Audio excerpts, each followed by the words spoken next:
fifth in a session of 5. For those of you that are new in joining us on this Building a Comprehensive Nutritional Practice series, the other portions of this series can be found on Park County Chiropractic's webpage under the Practitioners section, under the Teleconferences tab.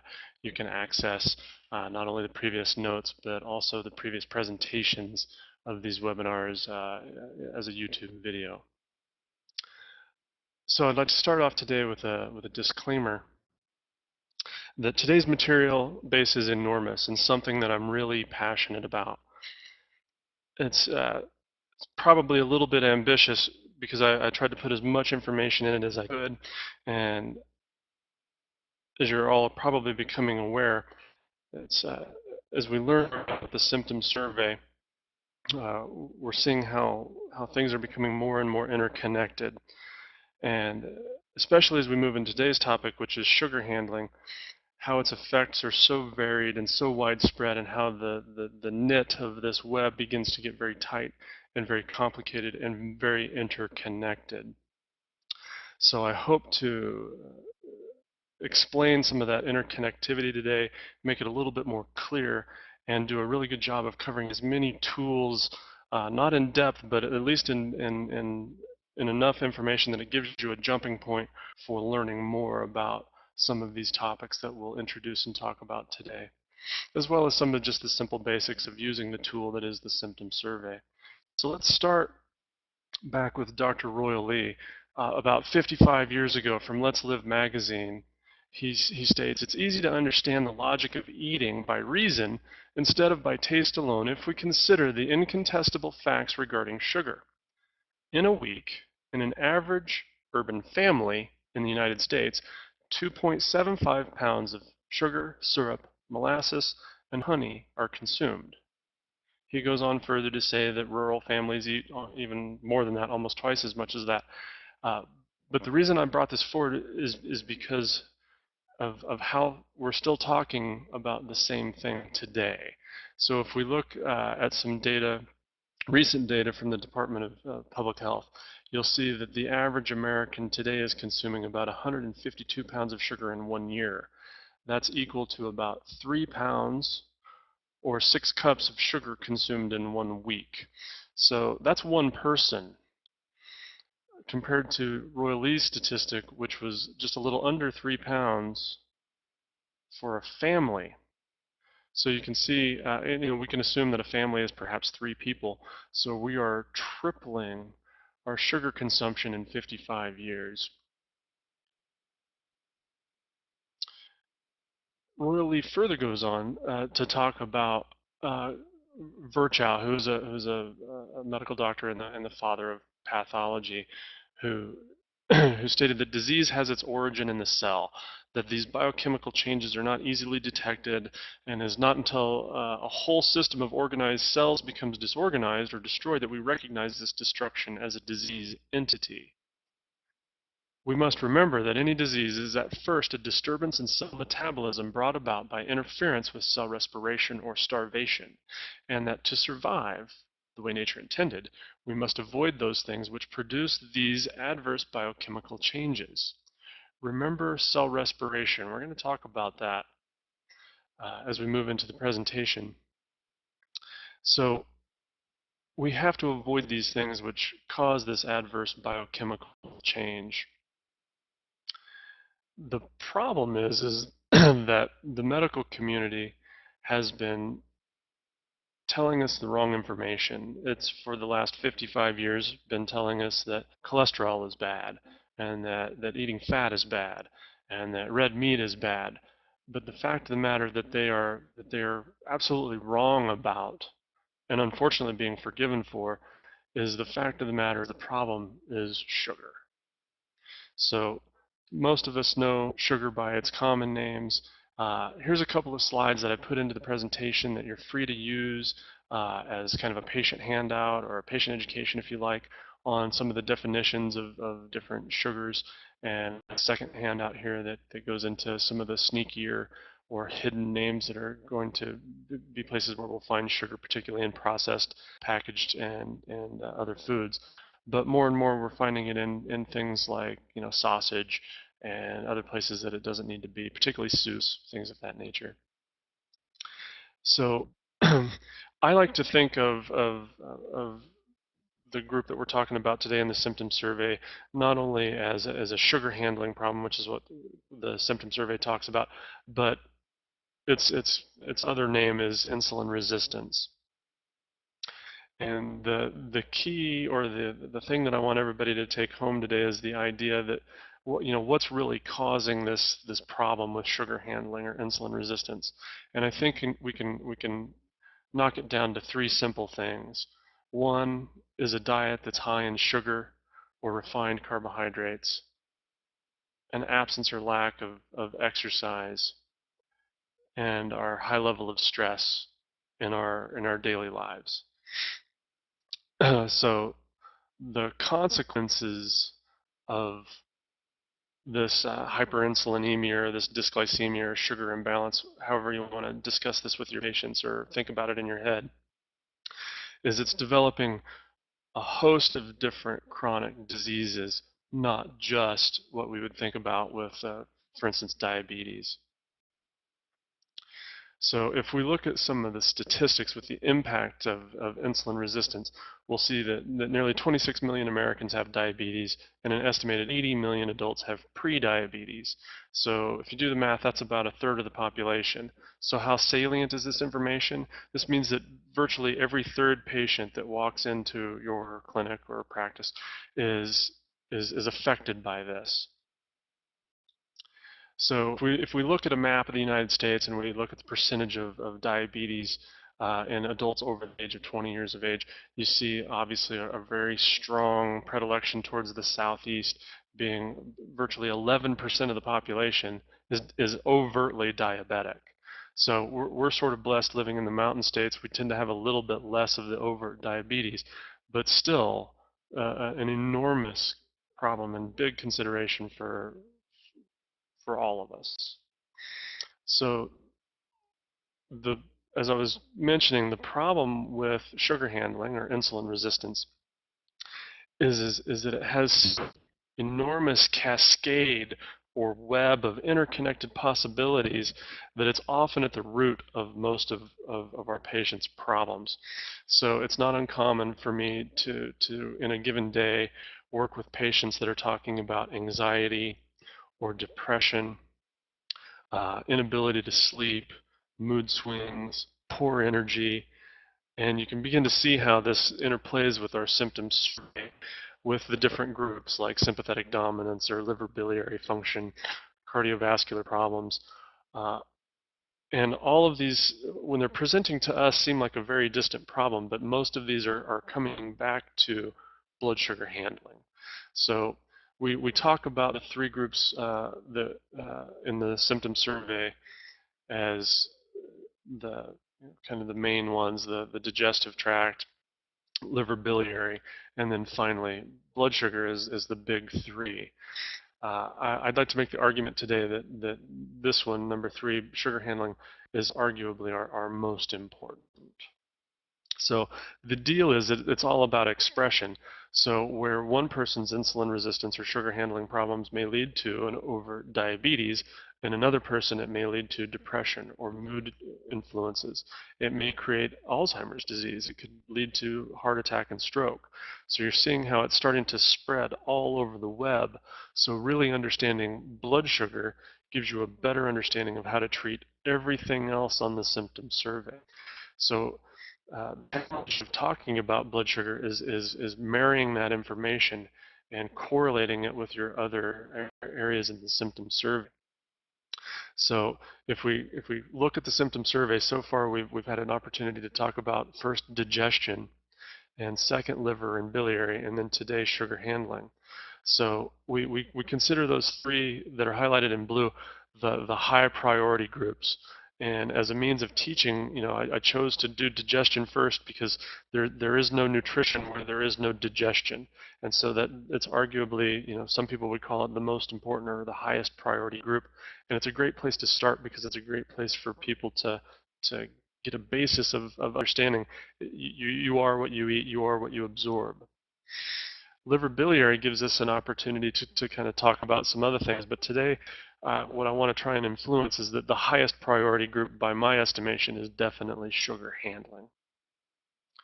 So our ultimate goal with all of our patients, if I could get 100% compliance on one thing, it would be this slide. So if I can influence my patient to eat a diet that has an appropriate amount of carbohydrates, if I can get them to exercise at least 5 days a week, preferably 7, but at least 5, where they get out and they move their body. And if I can do anything to help them manage or reduce their stress, I'm going to make a very profound influence in their health and make them substantially better. So I can end the presentation right there. Everybody can go have lunch and have a little exercise. The problem is most of our patients are not ready to meet us here. They need help. They're already sick, and they need help with where they're at. One of the things that Stuart White is frequently saying is when the patient is ready, the doctor appears.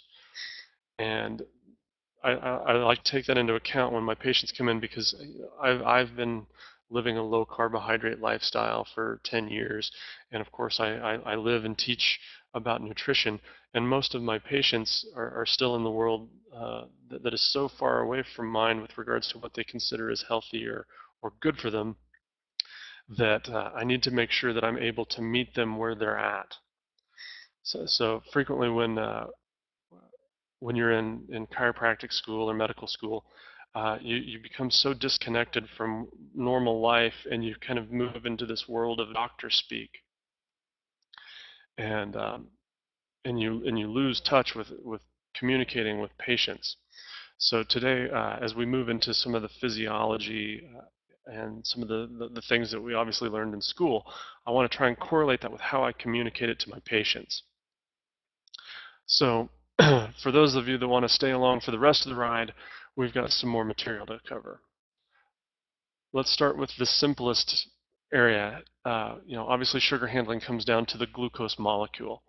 So there are 3 simple sugars, or what we call monosaccharides, and that is glucose, galactose, and fructose. Ultimately, each of these come to be glucose in the cell. Fructose gets converted, galactose does get converted, or different metabolites. But what we're mostly, when I talk about sugar today, if I say the word sugar, you can assume I'm also basically just saying the word glucose. So if I say it elevates blood sugar, what I mean is it's elevating blood glucose levels. So insulin resistance, as we just mentioned, has such a cascade of effects. I want to take each of them and talk about them in turn, and I've kind of interspersed them throughout the presentation. And one of the things that people are talking about right now with regards to aging is the concept of glycation. And glycation is basically where you're binding sugar to different proteins by a non-enzymatic process. And we're finding that this process of glycation is ultimately what's creating some of the difficulties or degenerative processes that relate to aging. So in the notes here, when you download those from the website, you can click on that link and it will take you to a great article that is kind of a basic introduction to glycation and aging, and some of the things that go along with that, testing it and utilizing it with patients and how to communicate. So remember, blood glucose out of balance is going to increase our aging process. Now, from a physiologic standpoint, glucose has to be stored. And it's going to be stored in 2 primary places. It's going to be stored in the liver, and it's going to be stored in muscle cells, and it's going to do that by way of being converted into glycogen. So you can see here this little molecule here is a glucose molecule, and it's bound to several other glucose molecules. And if we put it all into a big 3-dimensional ball, we get glycogen. A glycogen molecule is going to contain about 30,000 glucose molecules. So quite a bit of storage in one glycogen molecule. So a lot of what we're talking about today really has to do with how the body is utilizing its storage, glycogen, and liberating that sugar from glycogen. So it would be difficult to talk about blood sugar handling without the digestive system. Now, we've already covered the digestive system in sessions 2 and sessions 3. We did that with upper and lower digestive. But I thought one thing that was interesting with regards to blood sugar is how having an imbalance in blood sugar or how having insulin resistance may actually lead to leaky gut. Interesting quote, could all this gluten intolerance be driven by insulin resistance and or glycemic dysregulation? So as we'll learn, when cortisol levels elevate because of insulin resistance, it'll have an adverse effect on the gastrointestinal tract by suppressing the immune response or the secretory IgA response, delaying mucosal cell regeneration and therefore promoting an inflammatory environment in the intestine. So not only does the digestive system influence blood sugar, but the blood sugar imbalance will also influence the digestive system. The other system that we've already talked about that has an enormous role is liver and biliary. So last session, we talked about sort of the fat assimilation and digestion that occurs with bile and the gallbladder, and how improving that will obviously improve energy levels because it's affecting blood sugar handling. Today we're going to talk a little bit more in depth about how that's being done. Now, last time we also, with the liver, we talked about detoxification pathways and some other things, but what we want to focus on in the liver today is the functions it does with balanced blood sugar. And those, if we go back to school, we look at some words we haven't looked at in a while. The three are glycogenesis or glycogenesis. So if we separate that word out, we see glycogen. So we are making, that was not a very good highlight, but anyway, we're making glycogen. We're doing that in the liver. To some degree, we're doing it in the muscle cells. So we're taking the glucose molecules that we've consumed, and we're making those molecules for storage. Sort of like going to the store and filling your pantry with food. We're filling the liver with storage fuel for later. That's our glycogen. The process of filling the pantry or making that glycogen is called glycogenesis. Now, when the body needs blood sugar and it needs to go into the pantry and pull that fuel out, that's the process of breaking down glycogen. That's a glycogenolysis, or lysis meaning the cutting or the cleaving or the breaking down of that molecule. Finally, in the liver, we have a process which is called gluconeogenesis.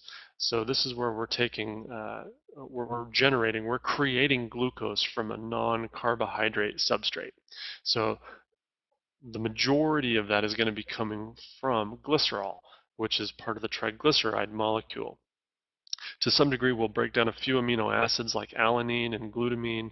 We'll also break down lactate to create glucose in times of need. So for patients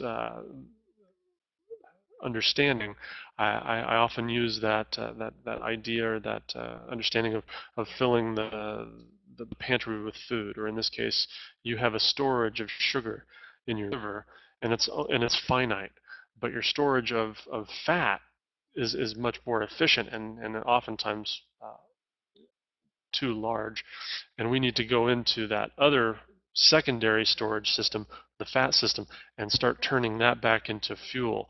That process is gluconeogenesis.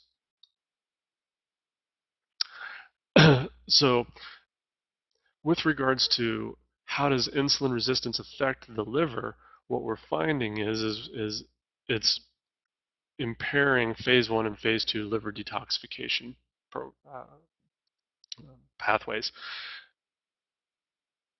It does this by basically downregulating enzymes that involve glutathione production. If anytime we reduce glutathione, we reduce phase 1 and phase 2 detoxification pathways. So it's not uncommon to see patients with dysglycemia also having difficulties with chemical sensitivities, constipation, all these things that come along with a congested or bogged down liver. So now we're going to move into some spoiler alerts because we're going to be talking about groups in the symptom survey that we haven't discussed yet. But we have to go there because these groups influence blood sugar so dynamically.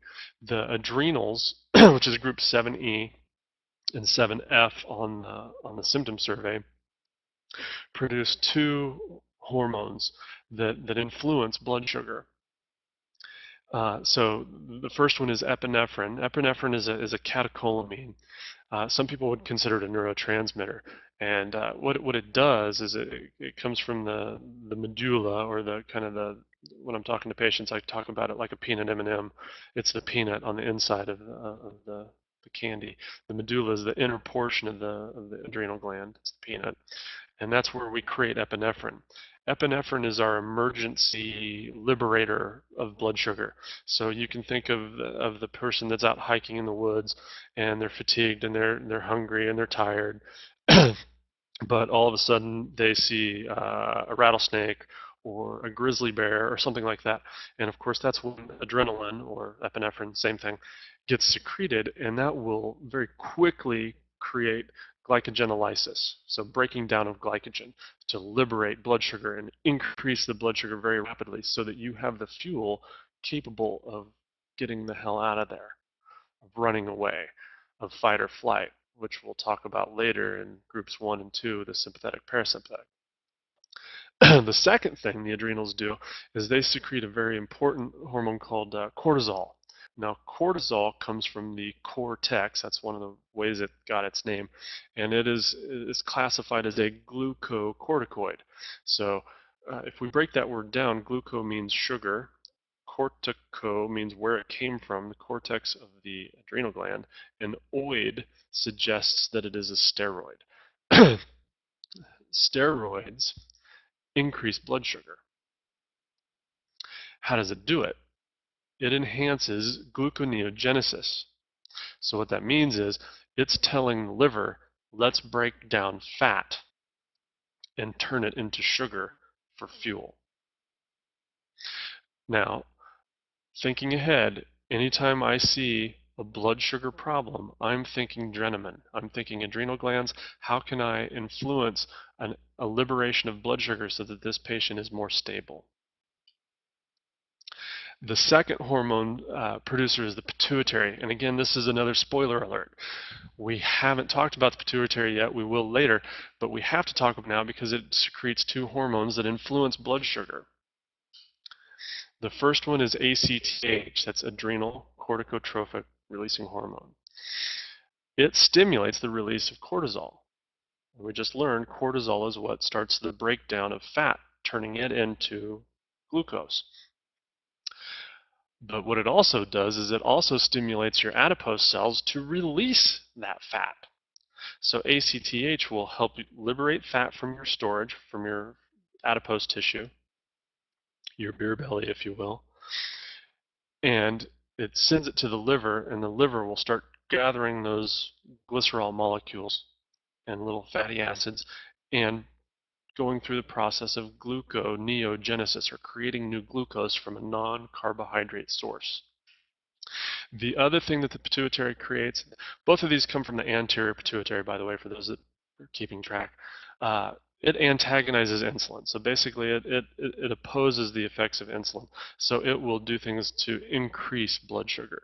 So right away, any blood sugar handling problem, I want to correlate with my findings in group 7C and 7D, along with adrenal. And I'm thinking pituitrophin, or possibly simplex F or M, particularly when the other hormonal systems like the adrenal glands or the pituitary or the thyroid are all problematic. That's when I start thinking a little bit more about simplex F or M. And for those of you that perhaps don't know what that is, simplex F is the female version, simplex M is the male version. Simplex F is kind of what I would call a broad spectrum support for tissue repair of the endocrine system.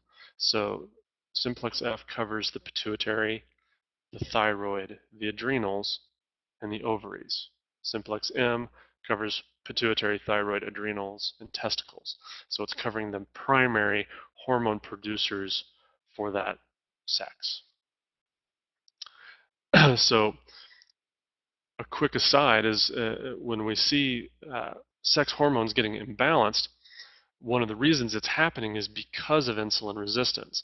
So excess insulin upregulates an enzyme in the ovaries that produces more testosterone. Women that are producing more testosterone will have more cysts in their ovaries. When it becomes a disease and we name it, we call it PCOS. PCOS is manifested by some very typical changes with regards to female physiology. They tend to be heavy.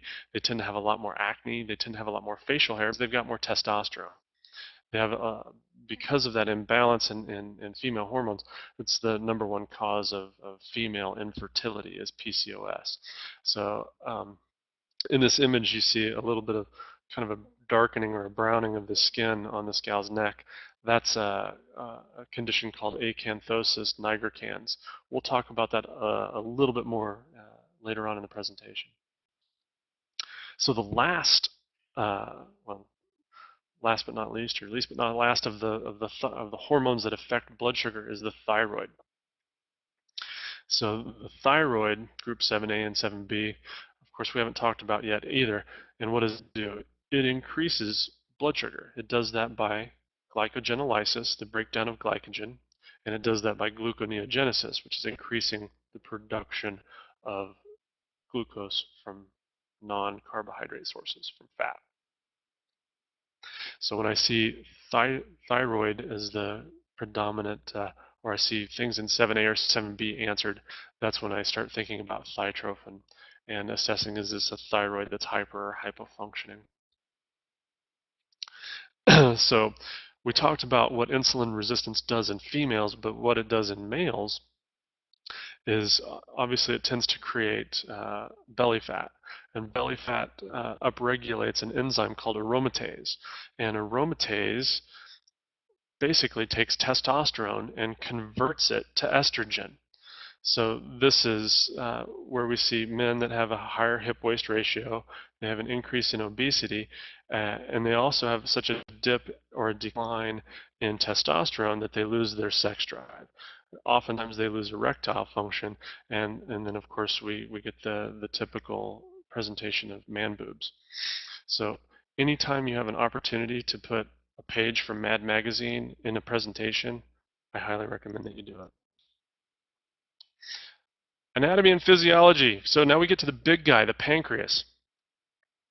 The pancreas is the guy that we think of as the primary, hormone creator that balances blood sugar, because it's what makes insulin, and insulin is what we're really talking about. So insulin stimulates glycogenesis. So what that means is it's the guy that tells the liver, hey, let's start making storage molecules and filling the pantry. But it also tells the other cells that don't have a storage process of creating glycogen to take sugar into the cell. And it's those cells' usage of that sugar that we'll talk about next. So insulin is created in the pancreas along with another hormone that sort of suppresses the release of glucagon and manages the release of insulin. That's called somatostatin. So what I've done is these two that are kind of in the baby blue, these are the only two hormones that we're going to see that actually lower blood sugar. All the ones that we've talked about increase blood sugar. So the other primary hormone that we secrete from the pancreas is called glucagon. And glucagon, when glucose is gone, glucagon, you make glucagon. Glucagon goes to the liver, and what does it do? It stimulates glycogenolysis and gluconeogenesis. So it breaks down glycogen and it makes new glycogen, or new glucose. So that's the guy that I want working in the middle of the night. So if I have supper at 6 o'clock and I'm sleeping through the night and it's now 12 o'clock or 1 o'clock in the morning and my blood sugar levels start to dip, I want my pancreas lightly secreting glucagon to start just a little glycogenolysis, or a little bit of liberating of the food or the fuel from the pantry. And that's going to be a very subtle reaction, and it's going to keep my blood sugar stable through the night, because if it doesn't remain stable, it's going to go lower and lower, and I'm going to go into a position of need or emergency, and that's what's going to stimulate cortisol and epinephrine, and this is the person that gets woken up in the middle of the night.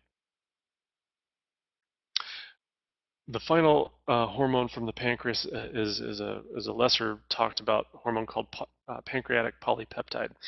And basically this is a self-regulating hormone that not only affects the endocrine component of the pancreas, but also the exocrine. So it manages not only insulin and glucagon, but also amylase, protease, lipase, things like that. So insulin resistance has a big role in depression, mood swings, and neurodegeneration. So what we're finding in studies is that diabetics have a fourfold increased risk of developing Alzheimer's disease. There's such a close relationship between insulin resistance and the brain development of Alzheimer's disease that they're now calling it type 3 diabetes.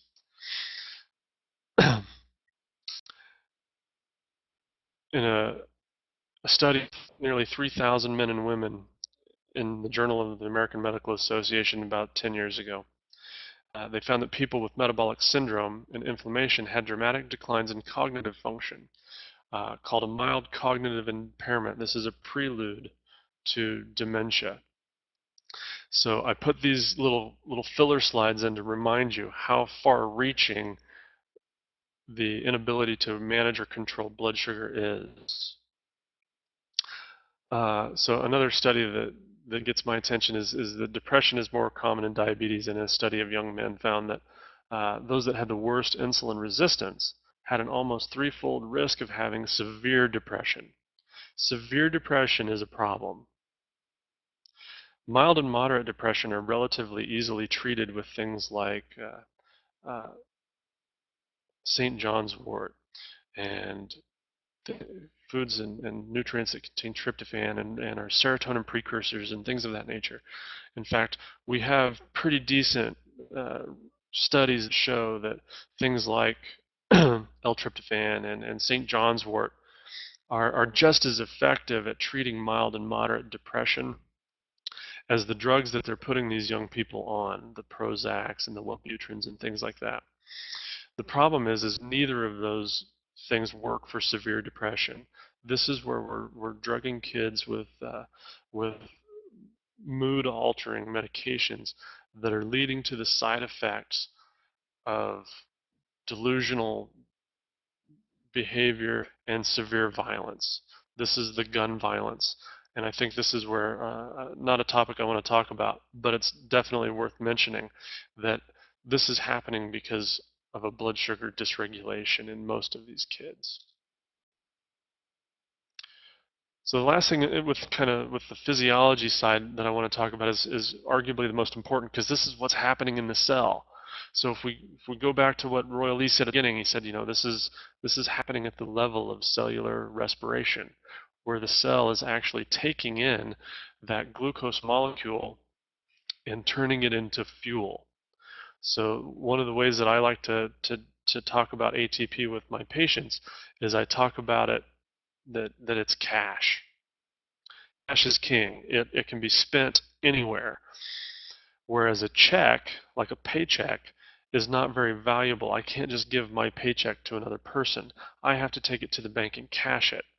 So at the cellular level, we have to take that glucose molecule, and through a process of different chemical reactions in the cell, we turn that paycheck into cash. And that cash we call ATP. So for the remainder of the presentation, if I talk about cash, I'm talking about ATP. So we take that glucose molecule and we run through several cycles. One of them is called glycolysis. That's this little guy right here. And glycolysis gives us pyruvate. And then pyruvate we take in through the mitochondria and we run it through the Krebs cycle. That's this guy here. That's the TCA cycle. It's the same name. And the Krebs cycle is where we take that pyruvate and we start oxidizing this guy, NAD. NAD is niacin. That's niacinamide or adenine dinucleotide. So that's basically a niacin molecule. We oxidize that guy, and then it has a lot of potential energy. It's not fully cached yet. We have to take it to the teller and get it run through the electron transport chain, or this step 4, which is called oxidative phosphorylation, or this little guy up here, where we'll take that oxidized NADH and run it through the electron transport chain, where we will actually get our cash, our paycheck cashed from that system. Now you'll notice that that NAD occurs in a couple different places in the Krebs cycle, along with another molecule here called FAD. FAD is riboflavin, or flavine adenine dinucleotide. It gets oxidized into a high potential energy form that also goes to the electron transport chain for creation of cash. Now, the one that we didn't talk about, which isn't illustrated on this slide, is beta oxidation. Beta oxidation is where we take our fatty acids, our glycerol molecules from the triglyceride, or our little fatty acid chains, and we start snipping off little carbon molecules, and we create acetyl-CoA so that we can run it through the electron transport chain and get, guess what, more cash. Who's the most efficient? Who gives you the most bang for the buck, the most cash? Beta oxidation, which is why we use fat as a storage system as opposed to just glycogen, because we would have to carry around like 200 pounds of glycogen to have enough storage for emergencies, and we'd have to be a lot larger to do that. So one of the things that we talked about that was vital that our patients do, if I could get 100% compliance, it would be get them to exercise. And exercise is important because it provides oxygen. It oxygenates our tissues, and obviously it increases our circulation and gets our sugar delivered to our tissue. So in a situation where there's no oxygen, pyruvate over here will turn into lactate. And I can't spell lactate with this mouse, but anyway, you get the idea. Lactate will turn is what happens in the absence of oxygen, or in the absence of thiamine. Thiamine is required to run that pyruvate molecule into the Krebs cycle. So you can see vitamin B1, vitamin B2, and vitamin B3 are absolutely vital for the creation of energy, or cash, or ATP. Now lactate can be converted back to pyruvate, but in order to do that you need B6. So this is why you have been told, even at the simplest level, that B vitamins give you energy. It's because without B vitamins, you don't run cellular respiration. If you don't run cellular respiration, you have a disease process at the cellular level.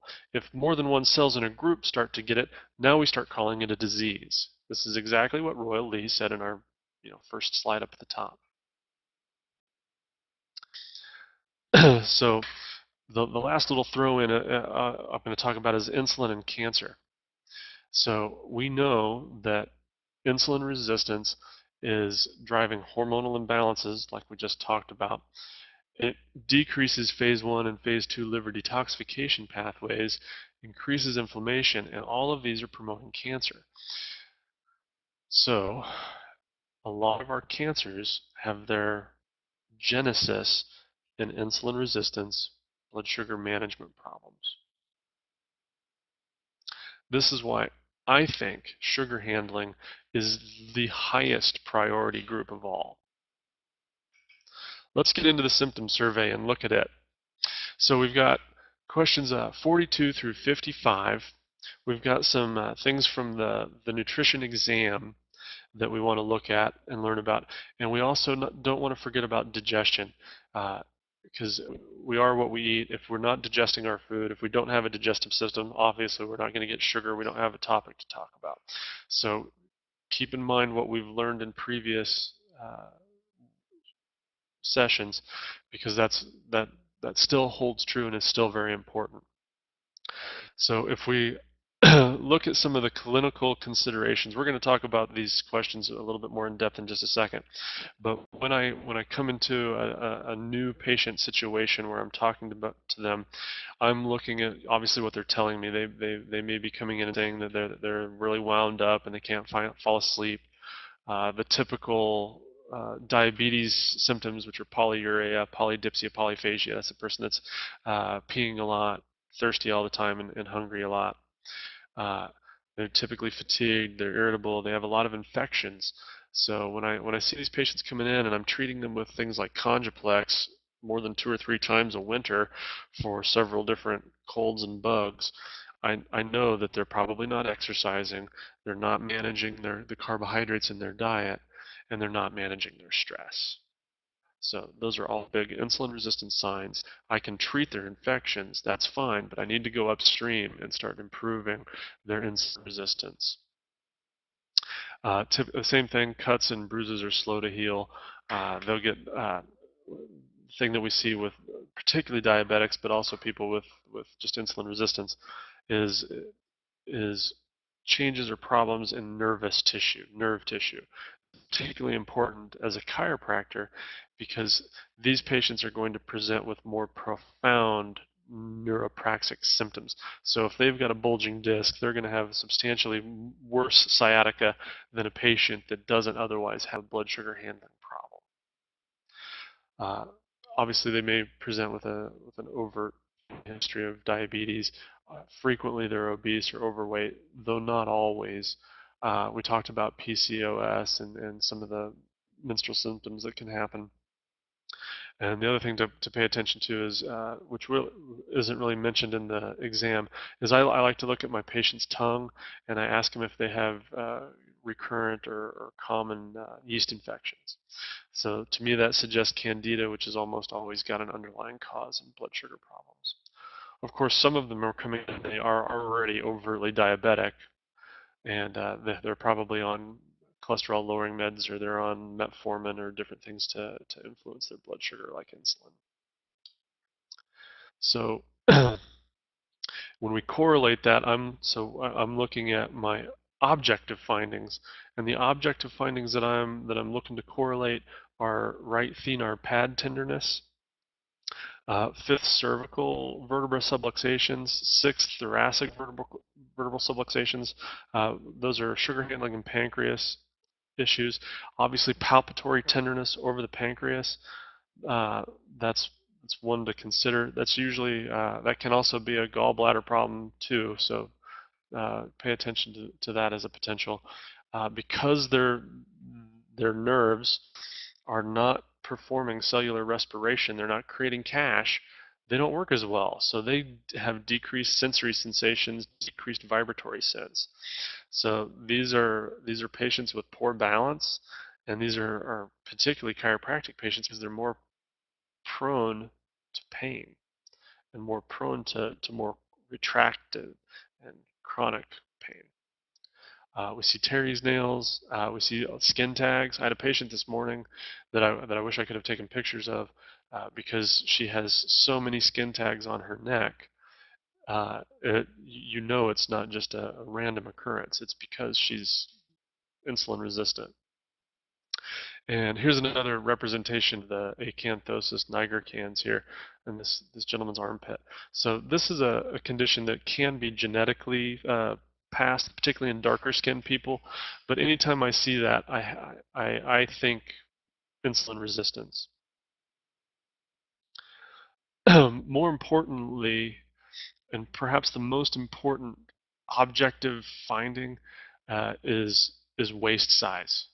So the correlation of waist, hip waist ratio is enormous. It may be the single only thing you had to look at to make an accurate diagnosis. So we know that men with a waist circumference over 40 inches and the women with a waist circumference more than 35 inches are abdominally obese and therefore they're insulin resistant. So how correlated are they? Extremely correlated. So obesity-induced insulin resistance is a major determinant of metabolic syndrome. which precedes the development of type 2 diabetes mellitus and is thus driving force behind the emerging diabetic epidemic. So much so that we're starting to call it diabesity. The term diabesity was coined due to the close relationship between diabetes and obesity. And what are we doing to treat it? Well, we're recommending a food pyramid that drives insulin and suggests that we can eat cake more frequently than we can eat red meat. This is the problem. So I have forgiven this mindset too easily too long ago and need to be clear that this is an inappropriate way to be eating with my patients, that they need to be focusing their attentions here and somewhat here and definitely more here and here. We'll talk about what I consider a proper carbohydrate diet in just a moment. So when our patients have abdominal obesity, and they've got that greater than 40-inch waist or 35-inch waist if they're women, that just the presence of that fat increases an inflammatory marker called C-reactive protein that binds to leptin and blocks it. Now, we haven't talked about leptin. Leptin is basically, you call it a neurotransmitter that stimulates appetite in the brain. So if I bind leptin and I block its reception in the brain, that makes me hungry. So I eat more. And if I eat more and I'm eating the standard American diet, I'm eating more carbohydrates and I'm pushing more insulin, which causes more fat production, which creates more C-reactive protein that binds more leptin that gives me more appetite. So you can see that there's a fairly vicious cycle with regards to how insulin resistance drives obesity, and obesity drives insulin resistance. So if we look at a map of the United States that estimates obesity as insulin resistance. Now, let's move into labs. So when I'm looking at laboratory testing for patients that I suspect to have some form of insulin resistance, the primary ones I'm looking at are obviously a fasting blood glucose. Most of my patients are coming to me with lab tests that they've already had performed by other practitioners. The ones that I pay the most attention to tend to be hemoglobin A1C and fasting insulin. These give me hemoglobin A1C and fructosamine are basically measures of glycation. So one of the things that we've been using is hemoglobin A1C is kind of a measure for diabetes. But I think even if we look at hemoglobin A1C levels that are lower than over diabetes, we're seeing how aggressively that person is glycating their proteins. So with a hemoglobin A1C, I'm looking at somebody's blood sugar basically over the past 3 to 4 months. Whereas a fructosamine it is a very similar test. I'm looking at their blood sugar over the past 17 days, 2 weeks or so. So that fructosamine is something I don't use often, but if it was, it'd be something that I would do to test how an intervention or a strategy was working. So I could do a hemoglobin A1C, and it would give me their average blood sugar over the last 3 months, and the average blood sugar might be 150. And then if I put them on a low-carb diet and started doing some supplements with them, and I wanted to check really quickly how well it was working, I could check them in 2 weeks with a fructosamine and get an average blood glucose over that 2 weeks and say, look, it's dropped from 150 down to 125 or something like that. So I can quantify or justify what I'm doing from a lab standpoint. A lab that doesn't get a whole lot of love is the 2 to 6 hour glucose tolerance test. And I think most of you are familiar with that. A lot of you don't see it done as often, and I think it's because it's a little bit of a nuisance for the patient, but it's very profound. So the glucose tolerance test, I recommend about at least 4 hours to get a better idea of exactly how the patient responds. So typically this patient is complaining of fatigue, of fainting, of really, I mean, they're showing signs of really low blood sugar. So the way that test works is, you do a glucose a fasting glucose, let's say in the morning, so they haven't eaten for 12 hours, and you get a level. And then after that fasting glucose, the lab gives them a sugar water drink of something that's basically, I think, 100 milligrams of glucose. And at a half an hour, they measure their blood glucose, and it should obviously rise. And then after, so that's at a half an hour. And then at an hour, it may be down just a little. And then at 2 hours, it may be here. And then at 3 hours, it may take a big digger and drop below kind of that baseline fasting. And then at 4 hours, it comes back up. So during one of those tests, I want to make sure that my patients are paying attention to how they feel, because often that spot right here at the hour 3 is where they were like, oh yeah, I was about to faint, or I was, going into my little seizure activity that I sometimes have, or any number of really, crazy symptoms typically are correlated with that. That's a really strong indicator to the patient that they're not managing their blood sugar very well. I look at liver enzymes to some degree. Those are going to be late stage indicators. Same with kidney. Glycomark we talked about on the Montana Nutrition teleconference recently. And obviously the lipid panel. Most people are coming to me with that already have a lipid panel done. When they bring their labs from their medical practitioner, they'll have their cholesterol and their triglycerides that have already been performed. And that's important because it's so strongly correlated to insulin resistance. So cardiovascular as a topic, which we'll be talking about next time, is big in and of itself, but it's likely coming from an insulin resistance problem. So you can see insulin promotes sodium retention, which causes hypertension. Insulin resistance upregulates HMG coenzyme A reductase. That is going to increase cholesterol levels. It's going to obviously lead to more fat buildup or glycerol production, and therefore more and higher triglycerides. This leads us to the topic of metabolic syndrome, which is another huge topic in and of itself that could warrant an entire hour. And basically, we're calling that prediabetes. Is another thing that I look at when I'm looking, at my clinical correlations, and I'm putting all my information together. So again, if they've got a waist over 40 inches, if their fasting glucose is between 110 and 126, and their blood pressure is over 130, they've got metabolic syndrome, which is prediabetes. Uh, if they have a triglycerides over 150, or if their HDLs, their good cholesterol, if it's under 40 in men and if it's under 50 in women, they need 3 of these. If they've got any 3 of these 5, they have what is called metabolic syndrome, or was previously called um, syndrome X, or metabolic syndrome X. Now we're just calling it metabolic syndrome. This is a disease state. They're treating, when I say they, medical community is treating this very aggressively as basically diabetes. And I think we should too, only we should be encouraging our patients to eat less sugar, exercise more, and manage their stress.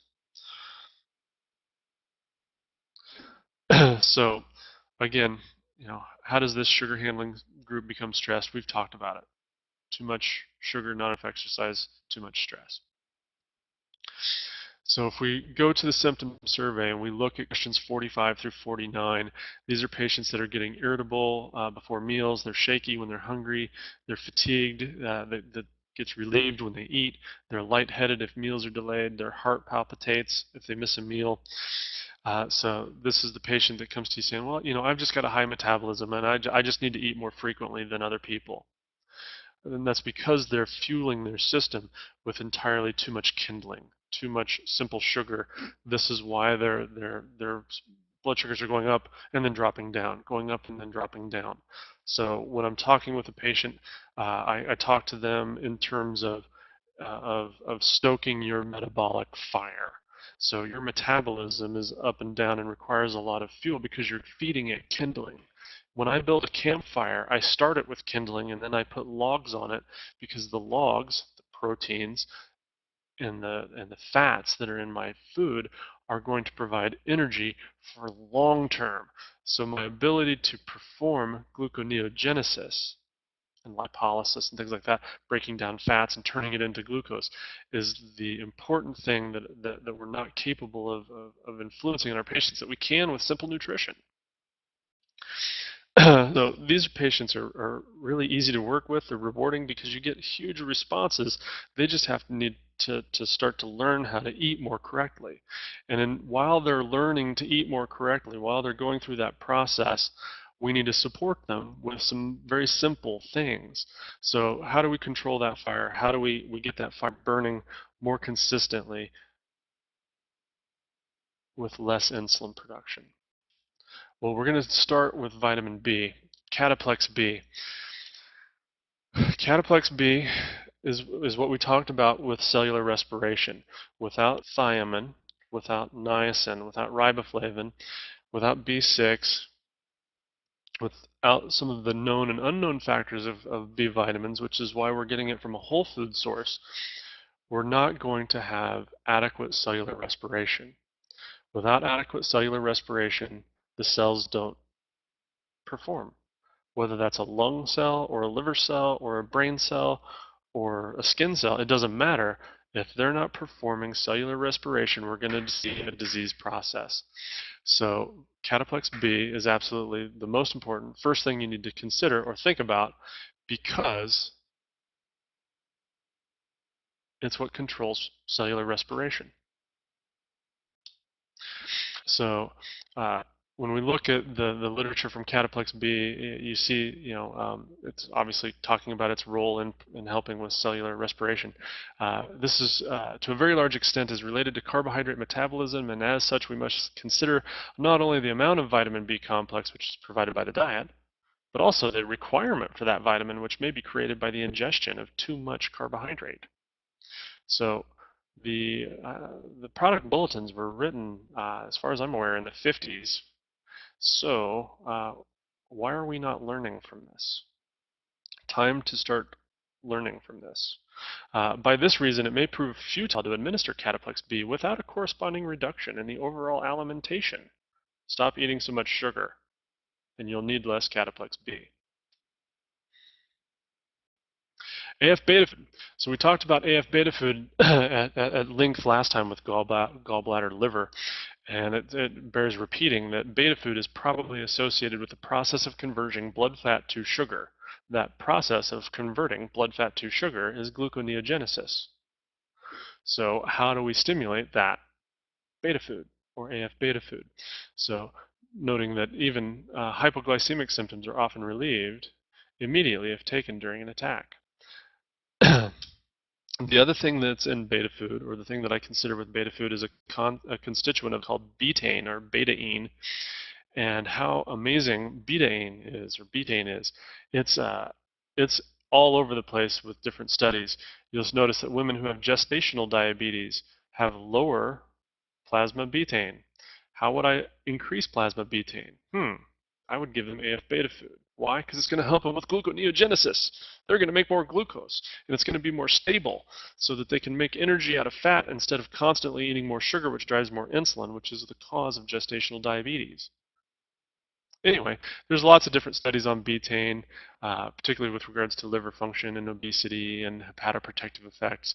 So it helps with phase 1, phase 2 detoxification pathways. No conversation about diabetes or insulin resistance would be complete without talking about chromium. Chromium is our product Cataplex GTF.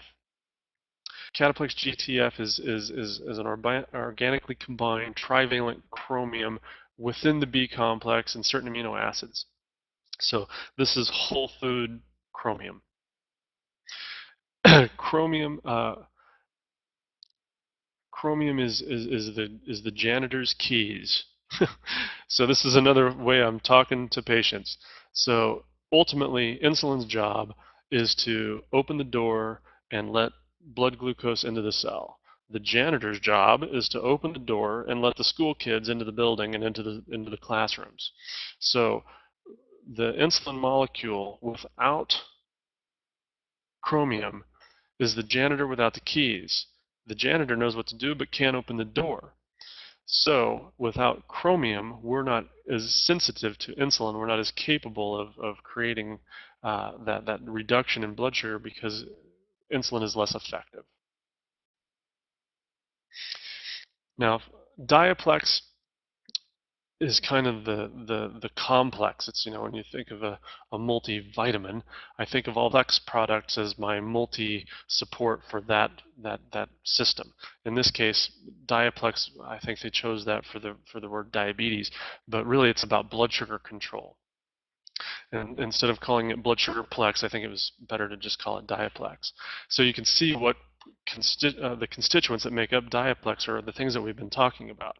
AF beta food to help with the gluconeogenesis, to get breaking down fats, and for the betaine quantity.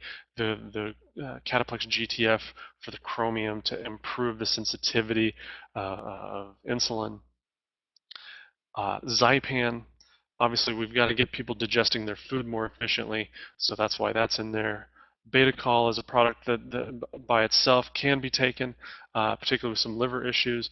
Beta-col, in my estimation, is really driving gluconeogenesis. It's really helping us utilize fat from the liver so that we can use that for fuel. So we talk about beta-col as being a liver defatifier, if that's a word. To basically what that's saying is it's facilitating gluconeogenesis. And of course, we're giving the protomorphogen for the two tissues, two of the main hormonal tissues that are driving the ability to perform gluconeogenesis more effectively. So pituitrophin and pancreatrophin. So the last thing that I'm doing for that reactive hypoglycemic is making sure that my patient understands what a moderated carbohydrate diet is. So some of my patients are familiar with Atkins. I'll talk about Atkins. Some of my patients are familiar with Zone. I'll talk about Zone. I'll talk about virtually all of these diets. South Beach, carbohydrate addicts, paleo, the Page diet. All of these are ways of communicating with our patient a more appropriate carbohydrate diet. So the diet that I utilize with my patients most frequently is Melvin Page. Basically going into, and it's a simple diet, and I usually print this form out for them, and I make little asterisks on here. And I say, you see that asterisk? That means everything in this column, you can eat as much of it as you want. This asterisk, you can eat as much of it as you want. This asterisk, you can eat as much of it as you want. You should be eating fruit in limited quantities as snacks, and I think it's important that you eat those seasonally, and locally. So as a Montanan, I don't eat a lot of bananas, but I do eat apples. I do eat flathead cherries, and when they're in season, I eat them like crazy. This column here, the fats and oils you should be eating. You can have as much of those as you want, anytime you want. Same thing with these beverages. Basically being that they're non-caffeinated and they're non-caloric, so they're not driving insulin. So the thing that makes this diet unique is this right here. If it's in this column, it's driving insulin more aggressively, so you have to limit how frequently you eat them. So what that means is I'm going to give you 3 meals a week to eat from this column. That's so in a week there's 21 meals, breakfast, lunch, and dinner times 7. So pick the 3 meals that you want to eat something from this column and knock yourself out. But you must have something from over here, and you should have a little bit of protein. So what it doesn't say on this sheet is each meal must contain some protein. For my patients that are non-vegetarian, uh, that's pretty simple. So I want you to eat something that had a mother or a face. So something that's animal source at each meal so that we're getting adequate protein into the body so that we have that log, that fuel, to last us all night or to last us until our next meal so that we're not having to eat every 2 hours. So questions 42, 43, and 50 are also reactive hypoglycemia questions, but they tend to relate to some things that could be thyroid, like eating when nervous or excessive appetite. That could be a hyperthyroid situation. So make sure you correlate these questions with what you're finding in group 7E and F. Sorry, 7A and B. And so treat that with thytrophin as necessary if you're finding some other signs or symptoms that suggest um, thyroid problems. Of course, additionally, you may need to look at some labs like thyroid stimulating hormone, free T4, T3, antithyroid antibody stuff to make sure that this isn't an overt thyroid problem. The patient may need to add mineral support in addition to their beta food, Diaplex, Zypan, Cataplex, GTF stuff. And typically these are the patients that are going to be a little bit more keyed up, a little bit more wired for sound. They need more mineral content, which is another thing that we see with these patients that are waking up, question number 52, and having difficulty getting back to sleep. They frequently require more mineral content from their diet, and they're just not getting it because they're over-consuming really phosphorus heavy foods, which is a very acid ash mineral. They need more alkaline ash minerals. So that's where I'm recommending things where uh, uh, there's more calcium and there's more of the alkaline ash minerals, particularly Mintran. So when I see a person coming in and they're complaining of nervousness or jitteriness or vibrating, that's when I'm recommending a product like Mintran.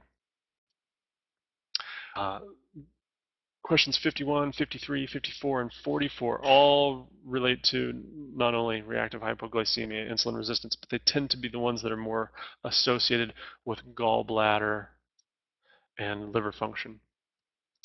So these are the biliary insufficiencies, and these are the ones that we talked about previously with liver gallbladder. So things like Cholacol, choline, and Zypan can help to improve the efficiency of utilizing those fats in our food so that we have less need or less craving for sugars because we're doing a better job of performing gluconeogenesis.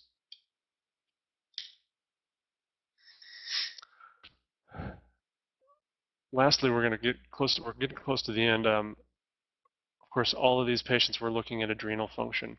So question number 54 is moods of depression, blues, or melancholy. This one I tend to correlate with adrenal, so I want to double check that area to see how that's doing. And remember that Dreneman is a very potent or powerful place to work on blood sugar is by doing simple things like Dreneman. So you'll remember that Dreneman, if you look at the breakdown of it, it's vitamin G, and vitamin G is sort of the relaxing B vitamin, so the riboflavin.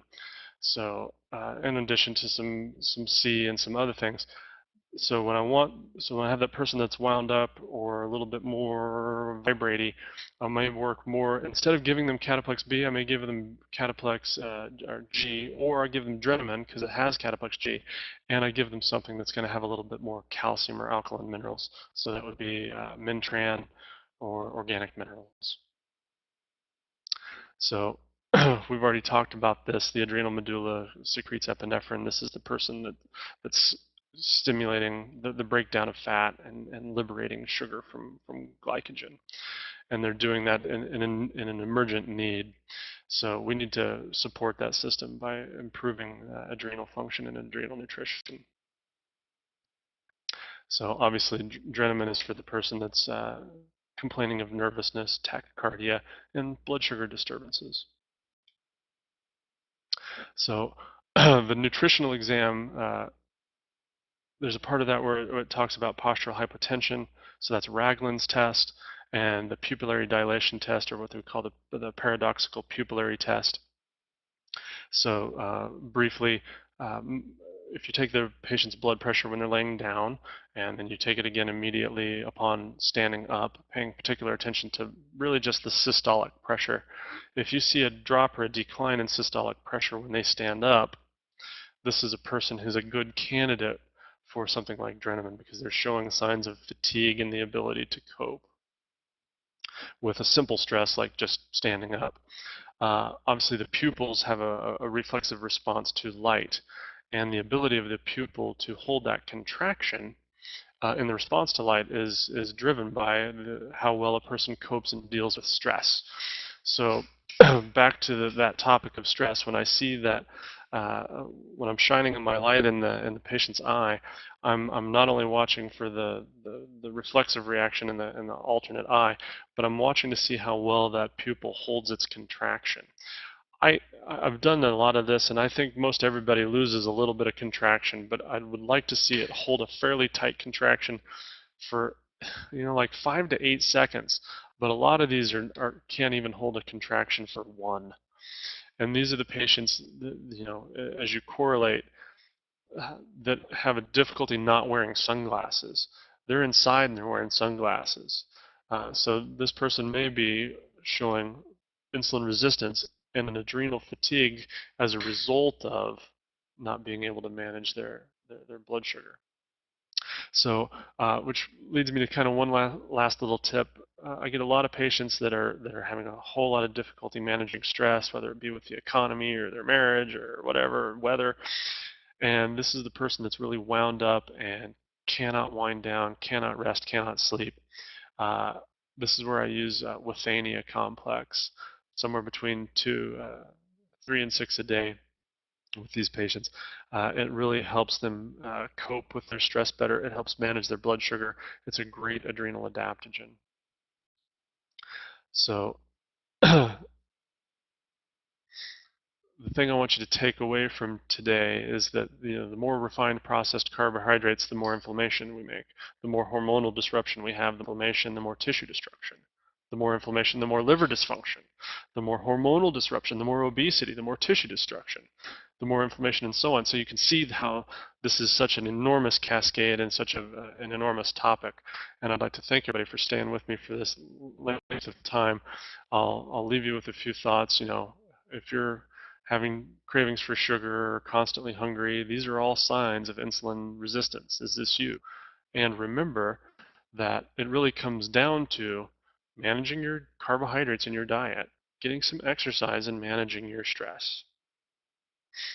I'd like to remind everybody of the upcoming seminars and webinars that are coming up. Dr. Gata is in Salt Lake and Colorado Springs.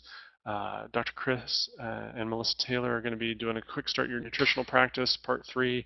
That's at the Marriott in Salt Lake City. And of course, our Montana Nutritional collaboration, which is the every second Monday, I believe, upcoming Monday. I forgot what the topic is. And my mentor, Dr. Stuart White, does a teleconference every other month on the fourth Thursday from 6 to 7 called Mentoring the Mentors. And these are links in the notes. You can tap on these and it'll take you to those links where you can find more about that. And I'd like to thank everybody for joining us. We'll be getting together again in December where we'll be talking about the symptom survey some more as it relates to the cardiovascular system. So that's fantastic. I'd like to thank everybody for joining us. And if you have any questions, you can throw them in the chat menu, and I'll try and answer a few of those before I have to jump into my afternoon schedule. Thanks again for joining us.